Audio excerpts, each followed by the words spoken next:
ซัมนิฮอร์อ้าวสวัสดีทุกคนครับไกเราตัวเยอะงวนาคลิงเชียปอนกระนงแขวะหมดทรายเท่าไรงวนาปกติก่อนนะเซมเราตอนนะผัดเผ็ดไก่ใส่หน่อไม้ครับเปลือกหอมแบบหมอนที่ผัดเผ็ดนะเม็ดดูนรินดาวน์แบบคะแนนรินดาวน์จุดระแบงแจ่เซมนะมันเป็นหน่อไม้ไทยนะครับหน่อไม้ดองของไทยครับเพราะว่าพ่อก็ส่งมาให้นะครับจากเพชรบูรณ์ครับเนี่ยหน่อไม้ครับแบงแจ่นะแต่เซมได้แปลงหนูก็เพชรบูรณ์เนี่ยนั่นยิ่งจุดระแบงแจ่กับปูเลยปูโดดกันเลยปูสังได้กันทีเนี่ยแน่แล้วก็จ่ายกวานนะเป็นไก่บ้านครับเรื่องเชียงกับมือจอดเราได้เยอะข้อมากะแน่แล้วก็เก็บโอเคครับเพื่อไม่เป็นการเสียเวลามากินข้าวด้วยกันนะครับไก่นุกเล็กวัวเชียร์ที่พันเยอะไลด์ได้แชร์กับมือมาต่อเราได้เยอะต่อถึงเชียงกับมือจอดนะก่อนนะในใหญ่ก็ได้ที่เปิดต่อก็ได้นะก็อย่างเดียวร้อนๆครับผัดเองแน่เก็บเนี่ยหมายเด้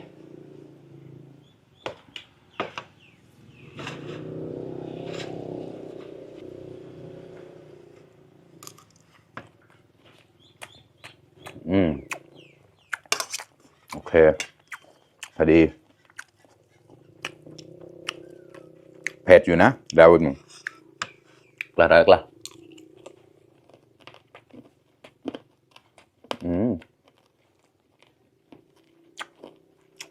ก็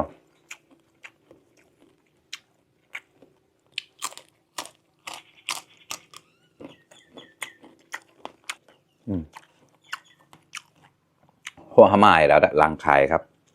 ครึ่งหนึ่ง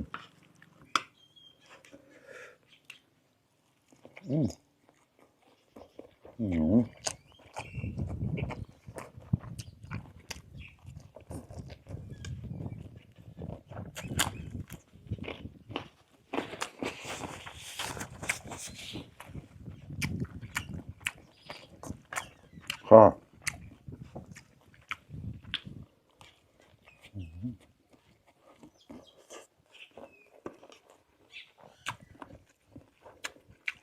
พักหน้า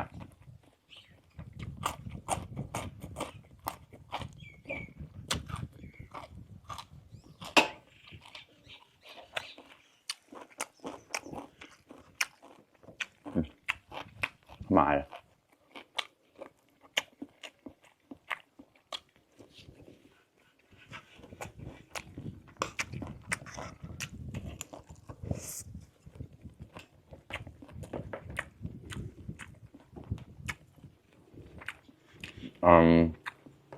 แบงค์แจแบบปื้อจานมาเรียกแล้วละหน่อไม้2 ขวดนะครับขวดเล็กนะขวด5 บาทขวดน้ำ5 บาทแล้วก็ไก่ครึ่งหนึ่งครับครึ่งตัว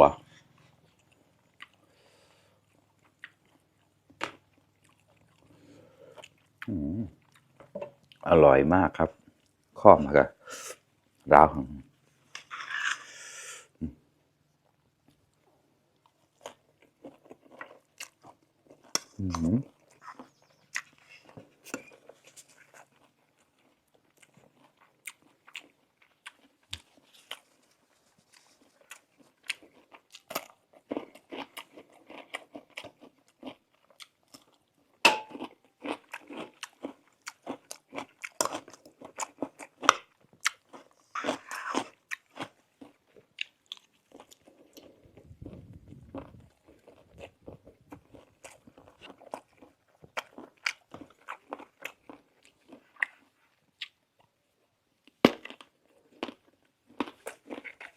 บาทก็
ผัดแบงจันโมเนี่ยผัดใจเท่าไหร่แล้วเยอะ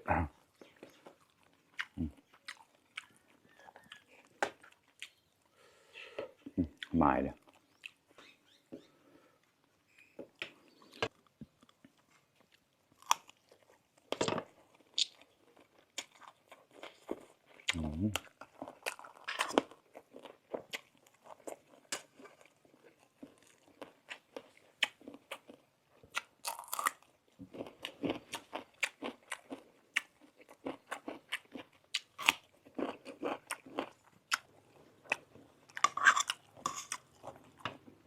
ไม่จ่าย